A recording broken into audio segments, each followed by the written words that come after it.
Hello guys, good morning. Time check 9:23 ng umaga, September 4. So, kadra-drop lang natin ang ating estudyante guys.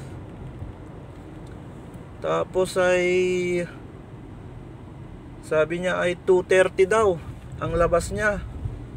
So 9:24 hanggang 2:30. So ilang oras yan? Mahigit 5 oras pa guys. So napagdesisyonan kong umuwi muna pagka ganun kahaba ang oras ng paghihintay natin. Kaya ito, medyo nag-video muna tayo habang driving, habang on the way tayo pa uwi. Ayan guys. So uwi muna tayo. Maka-idlip man lang ng konti. Kasi anong oras na tayo nakauwi kagabi? Almost 12. Tapos gising ng 4:30 pa. Kaya iidlip muna tayo ng konti. At the same time makakaluto tayo ng tanghalian natin bago tayo bumalik ulit dito ng bago mag 2:30. So ganun guys. Update ko kayo ulit mamaya, o itutur ko kayo dito sa daanan. Ayan, wala akong holder kaya itong kamay ko lang ang holder ng cellphone. Ayan guys.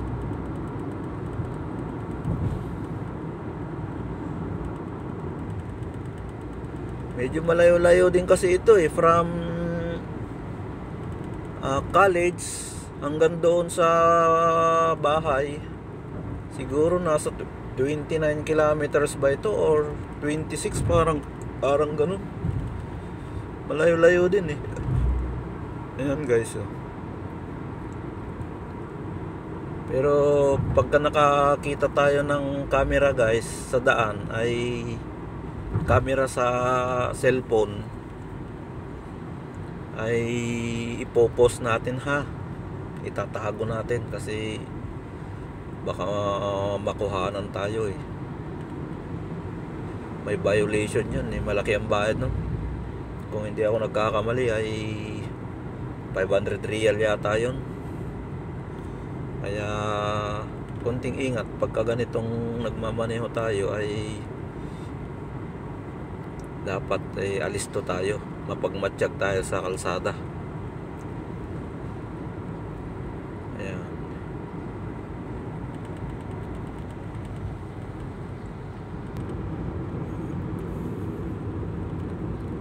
Bale, dito tayo sa Cornish dadaan guys.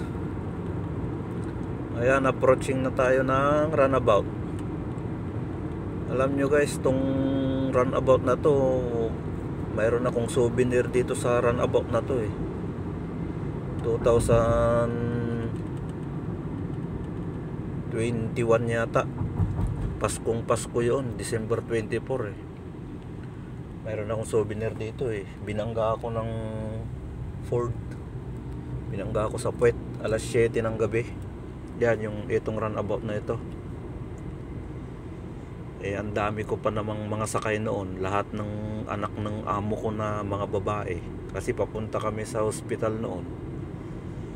Dadalawin nila yung amo kong lalaki kasi nasa hospital yun noon Pagdating ko dyan binangga ako ng Ford sa Puwet.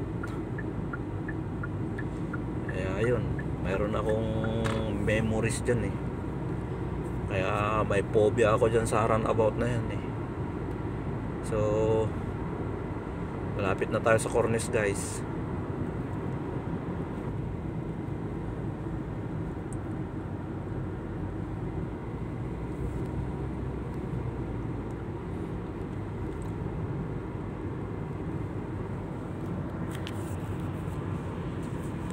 Ayan na ang Cornish. Pangatlong runabout na ito.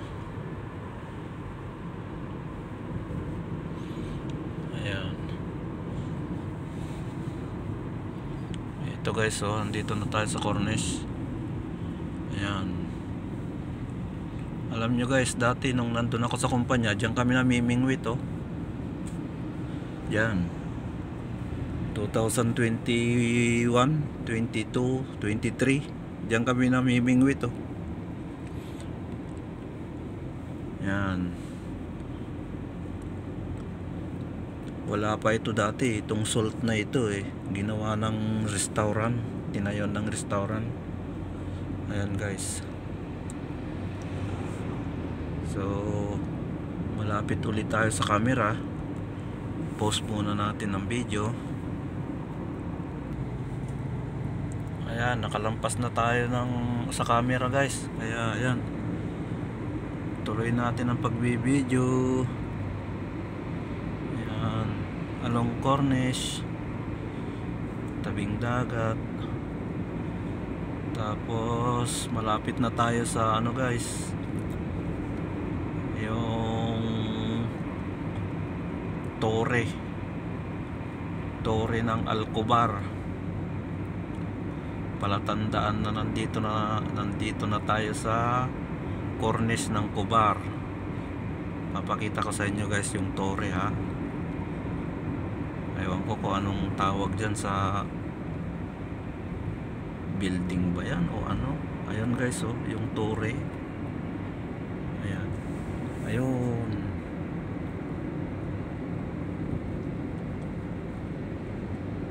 Ayan guys, oh.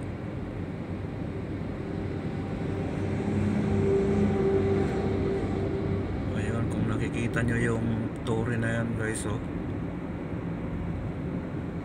Kung may torre doon sa atin guys, si Nicolas Torre, dito mayroon din. Ayan, oh. Yun.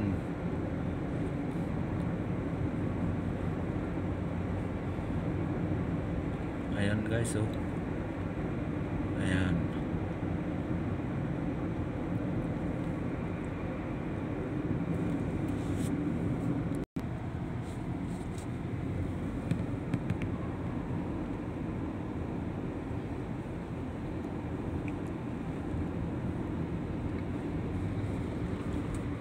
So, pause muna natin guys.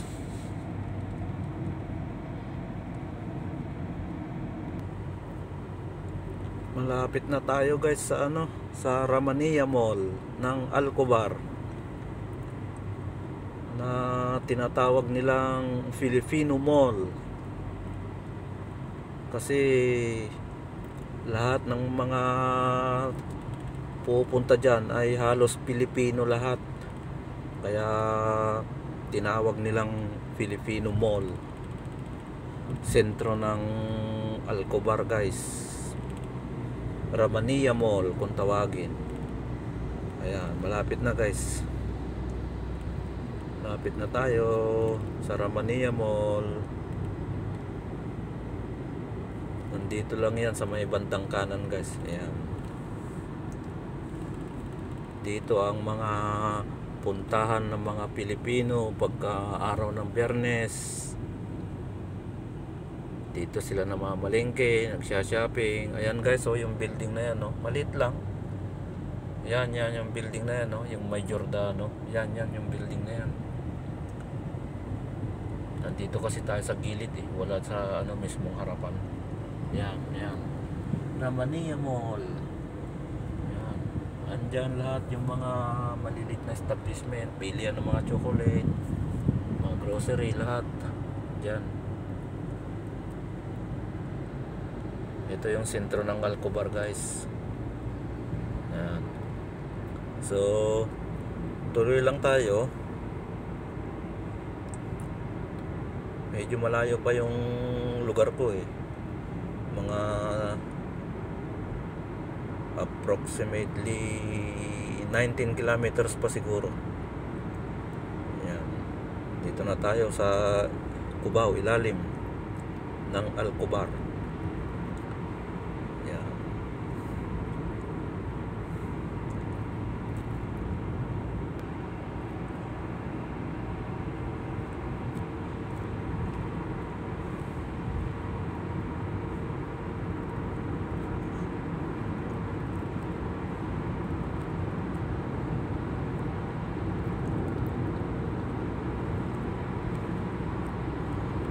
Dito lang tayo sa pangalawang lane, pangatlong lane, kasi ito yung papunta na sa amin.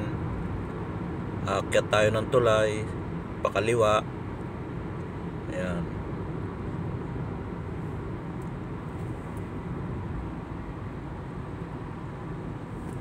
Ba naman to? Ayan guys. Ayan, aakyat na tayo ng tulay, pakaliwa.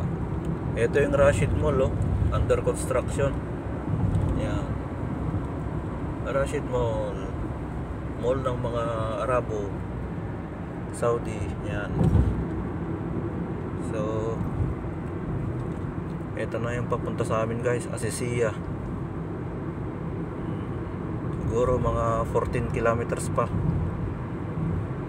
Ayan.